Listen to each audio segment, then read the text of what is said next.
Dan, you guys will be happy to be back on the winners board this week, but I get the sense that there's still a little bit to work on in the training environment. We're going to take today's win for what it was. I thought it was a really hard-fought victory for us, and I know they came back at us in that last couple of minutes with super shots, but they were playing with absolutely nothing to lose in those moments, and that's where those kind of super shots sank. But I think our ability to get on top of the scoreboard early and put them under enormous pressure in super shot period in the first 3 quarters, I thought was outstanding, and just the basic things for us done really well in comparison to 7 days ago. And you know, it was a great transfer for them. I think the honest conversations we had in our training environment throughout the week, and just really proud of the way the girls executed what they said they were going to and what we wanted to do collectively as a team. So a really big win for us in that regard. A much more clinical performance, just the 11 turnovers this week, which certainly makes the team really hard to beat. Janelle spoke in the post-game about wanting to be the threat that you guys executed, and that was certainly the case, 74 from 75 goals. Do you feel like still that there needs to be a second threat in that shooting circle? When the moment calls for it, absolutely. And I think that's the beauty of Shanice and her ability to play the role in putting great volume into Janelle, but also stepping up when she needs to. And I just thought Shanice's work right out the front today was fantastic. And she was so focused around locking in key moments when she needed to. And she's been on a journey the past couple of weeks and learning, I guess, the standard of SSN consistently across the board. And I thought all of the attacking unit really utilised Janelle really well today. But I thought there were 3 really dominant threats out the front of Jay that made it really difficult for the Swifts. Dan, I wanted to ask you about Shanice. You only played 9 minutes last week, and you back her in to start this week. How important is that to give her that confidence this week, do you think, before that performance she puts out there today? Yeah, I think really important. I think we got to the end of the Thunderbirds game with probably seeing everything that I felt I wanted or needed to see in terms of what our team could do. And a lot of the changes we made last week, I think, were forced upon us at some point in time. But, you know, Olivia had warranted the opportunity to see what she looks like starting an SSN game in her first year. And we knew Shanice's capacity to do that. And we also knew Shanice was getting challenged over the past couple of weeks as well. So Shanice is she's a little champion. She is very accountable for how good she wants to be and knows all those little parts of her game that she needs to keep improving on. But we all believe in her, and I think today was a great demonstration of her making the most of her opportunity and showing everyone what she can do out there. Have you ever seen Janelle so locked on early, especially? She just looked like she wasn't going to lose this game no matter what happened. Yeah, at times I have, but I thought today, not just today, should I say, but actually throughout the entire week, I thought our 3 leaders in Janelle, Jess and Alice really stepped up in driving some shifts that the playing group wanted to see within themselves. And Janelle's leadership across the court today was outstanding, and the way she performed was vintage Janelle Fowler. So, yeah, she was absolutely locked in and was up for a big performance and absolutely nailed it. Fran, from a defensive perspective, how threatening is that final 5 minutes, even when you've dominated for the 10 minutes previously, you know how good they are from that super shot range? How do you have to be locked in for those final 5 a lot more, or how does that work for you ladies? Yeah, definitely. I think Swifts, it's no secret, they're one of the biggest super shot threat teams, and that's something we're aware about coming into the game. But, you know, owning our 1-point netball, putting them on pressure to have to play like that in the last 5 minutes to try and win a game, you know, that's what we set out to do, and I think they were under the pump to try and play like that, and we've done enough work to get on top of them to begin with. Does it sometimes get frustrating, Dan, that you put in work for 10 minutes, get a really big lead, and then teams are able to do that with the super shot? You feel like you put a lot of hard work in for only for 5 minutes for it to be not taken away, but dented severely by this rule?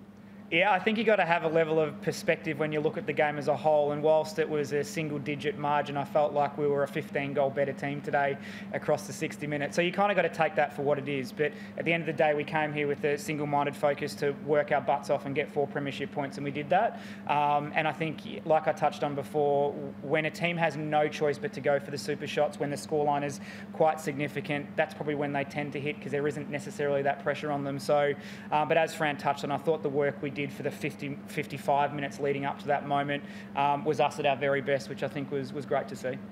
What were the conversations you had at halftime? I guess you had a healthy lead, but then only won the third quarter by a goal, and then the last quarter loss, but what were some of the things you wanted the team to put out there in that last half? Yeah, I think it was just staying locked into the game plan and the process that we'd put in place, knowing that it was working, and to not shy away from it and understand that the opposition was going to come back at us. And if we had to go goal for goal, we had to go goal for goal, look for those little moments to try and get our moments of impact. But I thought that's what the players were amazing at today, is just staying really focused and disciplined to essentially keep scoring our own. And our centre pass conversion across 60 minutes was right back up where it normally is. And that was hard for us that was hard for the opposition to stop. So very much stay on the process, and I think the girls did a great job in being really locked into what that looked like today.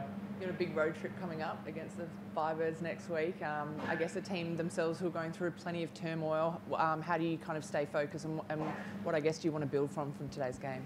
Yeah, I think for us, the old cliche of one game at a time. We don't want to look any further beyond than our review session, our Tuesday training, our Thursday training, and just be really present with what's right in front of us. And we understand Firebirds, they'll have their own challenges in their own camp, but for us, there's still stuff that we want to continue to get better at. And again, each week is really important for us. So we've really made some great shifts today, and we want to consolidate them and just get our consistency back and know that it all starts with how hard we're willing to work for each other out there. So that will be the aim. Fran, I think one of the key things that's changed in Fever's defence is your ability to lock down the super shot, other than when you've got, facing the Swifts today. As a new defender into the netball here, how have you found that? Yeah, I've really enjoyed it. I think I came over from England, only hearing bad things about the super shot and thinking, what is this silly little rule? And I've got here and I've fully embraced it and I've loved it. I think it adds a whole new tactical challenge to the game for us as defenders, and it's what you're faced with, so you've got to get on with it and be the team that comes out on top with the structure to beat it. And I think when you come up against different opposition each week, everyone utilises it differently. You want to defend it, therefore, differently. And so it only just makes the game more exciting for us as defenders to add another element to our structures and our game plans. And Dan, Fever's a club that understands what it's like to be embroiled in controversy. At times like this, do you reach out to other clubs that are struggling perhaps, or do you just leave them to get on with their own internal processes? Yeah, I think if you've got a personal relationship there, you certainly do, and I think it's also respecting them to, have their own space and time to work through it. And I'm sure there's been different people at different times reach out to certain individuals. There's no question about that. Whilst we're all in our own lane doing our own thing, we are a netball community, and some of the stuff that I think has been happening in a couple of clubs is tough to see. It's a tough industry at times. So I think there's always got to be an element of compassion and acknowledge that those things are going on. And as a part of our approach coming into the game, we expected the Swifts at their very best today, because they're a group that would be really galvanised by what they're going through. So I think just paying respect to that, I think, is really important. But at the end of the day, we have a job to do, and we need to focus on our own lane and do well at what we do. Oh, sorry, I have one more. Fran, in the post-game, Kelsey spoke about in the week you guys having honest conversations. I have found the Roses not to be backwards and coming forwards and contributing to those kinds of conversations, but how does that work in a group that's so new and you're still building those relationships, not just on court but off court as well? Yeah, I think this week we really spoke to the fact that something we've said right from the start of pre-season is how quickly this group has formed such a strong culture and bond. And because of that, we can therefore have these tougher and more honest conversations with each other. And we don't need to, be that nice team out there. And we can front up to these situations and demand more from each other because we've got such a great bond. And I think that's what we really implemented in this training week. We know we've got each other's backs, and that's why we want to challenge each other to be better out there. And I think we really led with that in the training week, and it's exciting to see where we'll go from there.